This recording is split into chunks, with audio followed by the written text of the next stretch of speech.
স্বাগতম জনাইছোঁ আৰ কে আছাম ব্লগছ চেনেলৰ তৰফৰ পৰা। ছাত্ৰছাত্ৰীসকল 2021 চনত অনুষ্ঠিত হ'বলগীয়া হাই ছেকেণ্ডেৰী ফাইনেল এক্সামৰ কাৰণে ইকনমিক্স ছাবজেক্টৰ পৰা 20টা মষ্ট ইম্পৰ্টেণ্ট কমন কুৱেশ্যন লৈ আহিছোঁ আৰু এই প্ৰশ্নকেইটা এই ভিডিঅ'ত আলোচনা কৰিম। আপোনালোকে স্কিপ নকৰাকৈ শেষলৈকে চাই থাকিব আৰু যদি মোৰ চেনেলটো এতিয়ালৈকে ছাবস্ক্ৰাইব কৰা নাই এনেধৰণৰ ভিডিঅ' আগতীয়াকৈ পোৱাৰ কাৰণে এতিয়া হওক ভিডিঅ'টো আৰম্ভ কৰোঁ দেৰি নকৰাকৈ। প্ৰতিটো 1 নম্বৰৰ প্ৰশ্নোত্তৰ। প্ৰথম প্ৰশ্নটো হ'ল দ্ৰব্যৰ এটা উদাহৰণ দিয়া। উত্তৰ হ'ল দ্ৰব্যৰ এটা উদাহৰণ হ'ল খাদ্যবস্তু। 2 নম্বৰ প্ৰশ্নটো হ'ল সুযোগ ব্যয় কি? উত্তৰটো হ'ল উৎপাদনবোৰ বিকল্প ব্যৱহাৰৰ ফলত যি ক্ষতি হয় তাকে সুযোগ ব্যয় বোলে।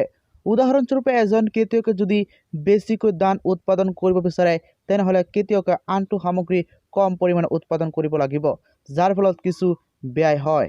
3 নম্বৰ প্ৰশ্নটো হ'ল সুযোগ ব্যয়ক ডেছ বুলি কোৱা হয়। উত্তৰটো হ'ল সুযোগ ব্যয়ক অৰ্থনৈতিক ব্যয় বুলি কোৱা হয়। 5 নম্বৰ প্ৰশ্নটো হ'ল মিশ্ৰ অৰ্থনীতি কি? উত্তৰটো হ'ল মিশ্ৰ অৰ্থনীতি হ'ল ব্যক্তিগত খণ্ড আৰু ৰাজহুৱা খণ্ডৰ সহ অৱস্থান। 6 নম্বৰ প্ৰশ্নটো হ'ল দুষ্প্ৰাপ্যতা মানে কি?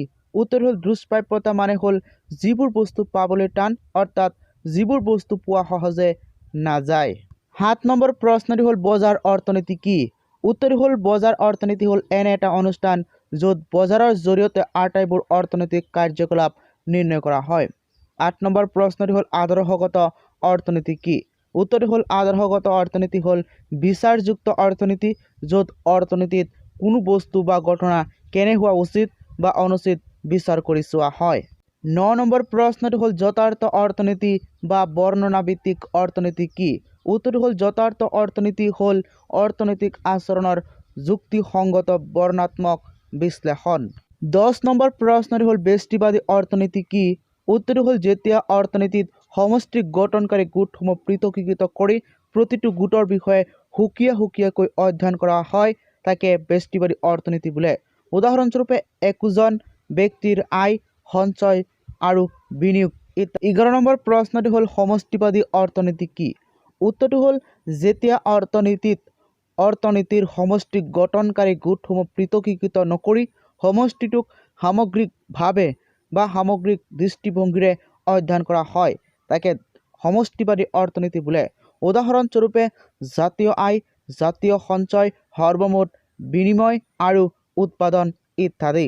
খ নম্বৰ প্ৰতিটো 2 নম্বৰৰ প্ৰশ্নোত্তৰ। প্ৰথম প্ৰশ্নটো হ'ল অৰ্থনীতিৰ দুটা কেন্দ্ৰীয় সমস্যা উল্লেখ কৰা। উত্তৰটো হ'ল অৰ্থনীতিৰ দুটা কেন্দ্ৰীয় সমস্যা তলত উল্লেখ কৰা হ'ল। প্ৰথমটো হ'ল কি সামগ্ৰী উৎপাদন কৰা হ'ব আৰু কিমান পৰিমাণত উৎপাদন কৰা হ'ব। দ্বিতীয়টো হ'ল দ্ৰব্যবোৰ কেনেকৈ উৎপাদন কৰা হ'ব আৰু কি পদ্ধতিত উৎপাদন কৰা হ'ব। 2 নম্বৰ প্ৰশ্নটো হ'ল মিশ্ৰ অৰ্থনীতিৰ দুটা বৈশিষ্ট্য উল্লেখ কৰা। উত্তৰটো হ'ল মিশ্ৰ অৰ্থনীতিৰ দুটা বৈশিষ্ট্য তলত উল্লেখ কৰা হ'ল। প্ৰথমটো হ'ল এনে আৰ্থিক ব্যৱস্থাত ব্যক্তিগত খণ্ড আৰু ৰাজহুৱা খণ্ডৰ সহ অৱস্থান কৰে।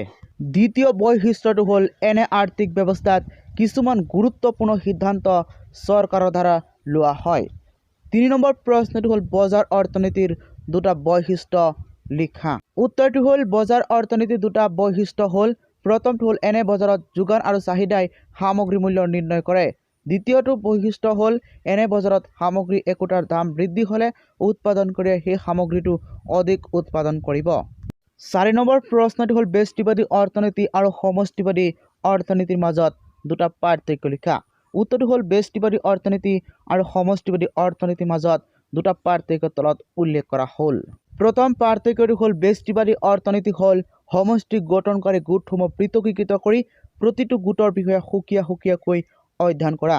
আনহাতে সমষ্টিবাদী অৰ্থনীতি হ'ল অৰ্থনীতিৰ সমষ্টি গঠনকাৰী গোটসমূহ পৃথকীকৃত নকৰি সমষ্টিটোক সামগ্ৰিকভাৱে বা সামগ্ৰিক দৃষ্টিভংগীৰে অধ্যয়ন কৰা।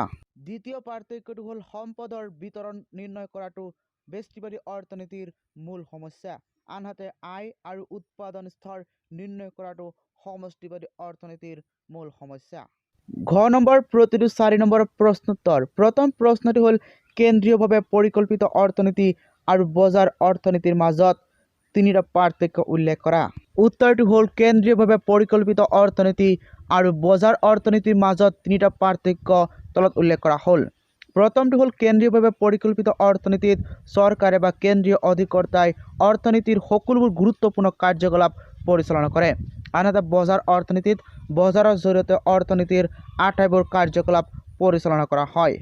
দ্বিতীয় পাৰ্থক্যটো হ'ল কেন্দ্ৰীয়ভাৱে পৰিকল্পিত অৰ্থনীতিত উৎপাদন, বিতৰণ, বিনিময় আৰু ভোগ কাৰ্য সম্পৰ্কে চৰকাৰে সিদ্ধান্ত গ্ৰহণ কৰে, আনহাতে বজাৰ অৰ্থনীতিত অৰ্থনৈতিক সিদ্ধান্তবোৰ দৰ কৌশলৰ দ্বাৰা পৰিচালিত হয়।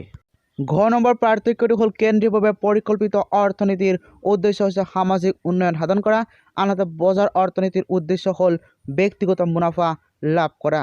2 নম্বৰ প্ৰশ্নটো হ'ল যথাৰ্থ অৰ্থনীতি আৰু আদৰ্শগত অৰ্থনীতিৰ মাজত 4টা পাৰ্থক্য নিৰ্ণয় কৰা। উত্তৰটো হ'ল যথাৰ্থ অৰ্থনীতি আৰু আদৰ্শগত অৰ্থনীতিৰ মাজত 4টা পাৰ্থক্য তলত উল্লেখ কৰা হ'ল। প্ৰথমটো হ'ল যথাৰ্থ অৰ্থনীতিত বস্তু যেনেদৰে থাকে তাক তেনেদৰে অধ্যয়ন কৰা হয়, উচিত বা অনুচিতৰ বিষয়ে বিচাৰ কৰি চোৱা নহয়। আনহাতে আদৰ্শগত অৰ্থনীতিত কোনো বস্তু বা গঠন কেনে হোৱা উচিত বা অনুচিত বিচাৰ কৰি চোৱা হয়। দ্বিতীয় পাৰ্থক্যটো হ'ল যথাৰ্থ অৰ্থনীতিয়ে অৰ্থ সম্পৰ্কে নিৰপেক্ষ হৈ থাকে, আনহাতে আদৰ্শগত অৰ্থনীতিয়ে এই ক্ষেত্ৰত নিৰপেক্ষতা অৱলম্বন নকৰে। তৃতীয় পাৰ্থক্যটো হ'ল যথাৰ্থ অৰ্থনীতিয়ে অধিক বাস্তৱমুখী, বাস্তৱিক কোনো সমস্যা দাঙি ধৰি তাক সমাধানৰো পথৰ নিৰ্দেশ কৰে, আনহাতে আদৰ্শগত অৰ্থনীতিয়ে সমস্যা আৰু সমাধানৰ উভয়ৰে বিচাৰ কৰে। চতুৰ্থ পাৰ্থক্যটো হ'ল যথাৰ্থ অৰ্থনীতিয়ে প্ৰাকৃতিক বিজ্ঞানত অধ্যয়ন কৰাৰ দৰে কাৰণ আৰু ফলাফলৰ অধ্যয়ন কৰে, আনহাতে আদৰ্শগত অৰ্থনীতিয়ে এনে বিশ্লেষণৰ ওপৰত গুৰুত্ব প্ৰদান কৰে। 3 নম্বৰ প্ৰশ্নটো হ'ল অৰ্থনীতিৰ কেন্দ্ৰীয় সমস্যাবোৰ আলোচনা কৰা। উত্তৰ হ'ল অৰ্থনীতিৰ কেন্দ্ৰীয় সমস্যাবোৰ তলত আলোচনা কৰা হ'ল। প্ৰথমটো হ'ল কি সামগ্ৰী উৎপাদন কৰা হ'ব আৰু কিমান পৰিমাণত উৎপাদন কৰা হ'ব। প্ৰতিখন সমাজে সম্ভাৱনীয় বহুতো দ্ৰব্য আৰু সেৱাৰ প্ৰতিটোৰ কিমান পৰিমাণে উৎপাদন কৰিব লাগিব তাৰ সিদ্ধান্ত ল'ব লাগে। যিহেতু উৎপাদনশীল সম্পদৰ পৰিমাণ সীমিত, সেয়েহে অসংখ্য মানুহৰ চাহিদা পূৰণৰ অৰ্থে যথেষ্ট বস্তু বা সেৱা উৎপাদন কৰা সম্ভৱ নহয়। উদাহৰণস্বৰূপে, যদি সমাজখনে বেছিকৈ বস্তু উৎপাদন কৰিব বিচাৰে তেন্তে খাদ্য দ্ৰব্যৰ পৰিমাণ কমাব লাগিব। খ নম্বৰটো হ'ল দ্ৰব্যবোৰ কেনেকৈ উৎপাদন কৰা হ'ব আৰু কি পদ্ধতিত উৎপাদন কৰা হ'ব।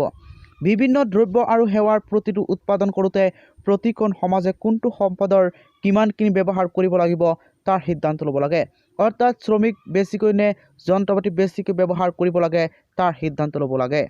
গ নম্বৰটো হ'ল দ্ৰব্যবোৰ কাৰ বাবে উৎপাদন কৰা হ'ব। অৰ্থনীতিৰ উৎপাদন কিনি অৰ্থনীতিৰ ব্যক্তিবোৰৰ মাজত কেনেদৰে বিতৰণ কৰা হ'ব বা কোনে বেছিকৈ পাব বা কোনে কমকৈ পাব তাৰ সিদ্ধান্ত কৰে।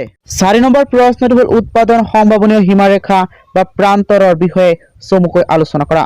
উত্তৰটো হ'ল এক নিৰ্দিষ্ট আৰ্থিক ব্যৱস্থাত যি পৰিমাণে সম্পদ উপলব্ধ হয় সেই সম্পদ প্ৰযুক্তিবিদ্যাৰ সহায়ত ব্যৱহাৰ কৰি সামগ্ৰীটোৰ বিভিন্ন সমাৱেশ ঘটিব পাৰে।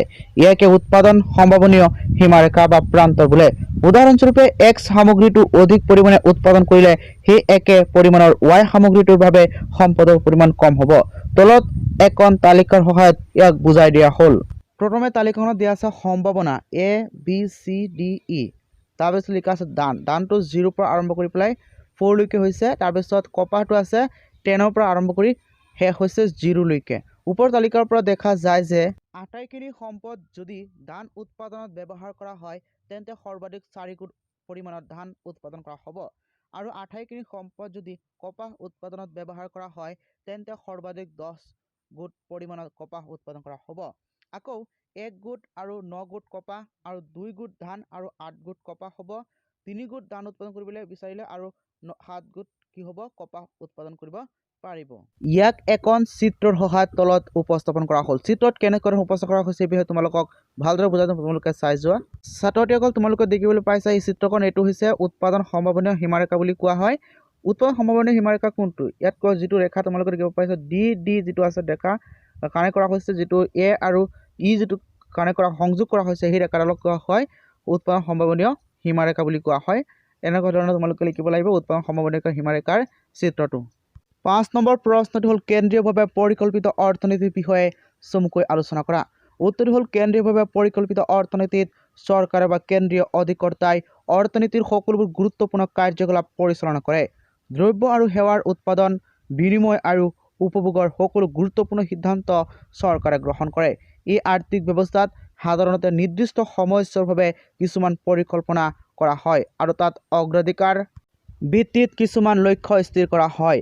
কেন্দ্ৰীয়ভাৱে পৰিকল্পিত আৰ্থিক ব্যৱস্থাত কি সামগ্ৰী উৎপাদন কৰা হ'ব আৰু কিমান পৰিমাণত উৎপাদন কৰা হ'ব, দ্ৰব্যবোৰ কেনেকৈ উৎপাদন কৰা হ'ব আৰু কি পদ্ধতিত উৎপাদন কৰা হ'ব, দ্ৰব্যবোৰ কাৰ বাবে উৎপাদন কৰা হ'ব, এই আৰ্থিক বা অৰ্থনৈতিক সিদ্ধান্তবোৰ ৰাষ্ট্ৰই গ্ৰহণ কৰে, কিন্তু ব্যক্তিগত খণ্ডই এইবোৰ সিদ্ধান্ত গ্ৰহণ কৰিব নোৱাৰে। 6 নম্বৰ প্ৰশ্নটো হ'ল বজাৰ অৰ্থনীতিৰ বিষয়ে চমুকৈ আলোচনা কৰা। উত্তৰটো হ'ল বজাৰ অৰ্থনীতি হ'ল কি সামগ্ৰী উৎপাদন কৰা হ'ব আৰু কিমান পৰিমাণত উৎপাদন কৰা হ'ব, কিদৰে উৎপাদন কৰা হ'ব আৰু কাৰ বাবে উৎপাদন কৰা হ'ব, এই আটাইবোৰ অৰ্থনৈতিক সিদ্ধান্ত বজাৰৰ কাৰ্যকলাপৰ জৰিয়তে নিৰ্ণয় কৰা হয়। ইয়াত চৰকাৰ আৰু ৰাষ্ট্ৰৰ ভূমিকা নগণ্য। বজাৰত যোগান আৰু চাহিদাই সামগ্ৰীৰ মূল্য নিৰ্ণয় কৰে।